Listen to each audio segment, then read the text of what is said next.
সবাইকে মকর কিংবা পৌষ সংক্রান্তির অনেক অনেক শুভেচ্ছা। গত 14ই জানুয়ারি পৌষ সংক্রান্তি গিয়েছিল আর এই ভিডিওটা ওই দিনই করা হয়েছিল, কিন্তু ভিডিও এডিটিং এবং ভয়েস ওভারের জন্য ঠিক টাইমে ভিডিওটা ছাড়তে পারলাম না। এরপর এটা হচ্ছে আমার প্রথম সংক্রান্তি আর সবকিছু নিজের হাতে করলাম। দিন আমি খুব ভোরে ঘুম থেকে উঠেছি, ভোর 4টায়, যেহেতু সবকিছু নিজে করতে হবে একা একা, তাই অনেক সকাল সকালে কিন্তু ঘুম থেকে উঠে পড়েছে। আর ঘুম থেকে উঠে আগে সূর্যকে স্নান করে পিঠা দিয়ে কিছু আমাদের নিয়ম কানুন আছে সেগুলা শেষ করে এখন পিঠা বানাতে বসলাম। যেহেতু এই ফার্স্ট টাইম নিজের হাতে সবকিছু একা একা করছিলাম তাই একটু নার্ভাস লাগছিল।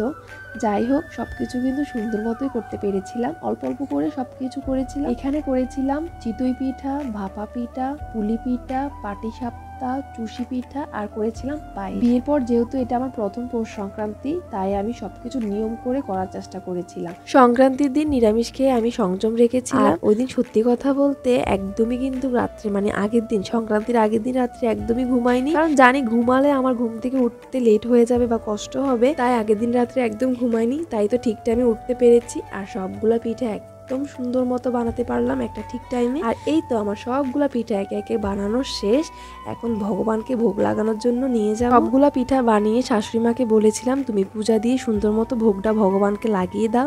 আর এই তো ভগবানকেও ভোগ লাগানো হয়ে গেছে। আজকে ব্লগটা তোমাদের কাছে কেমন লেগেছে অবশ্যই কমেন্ট করে জানাবে।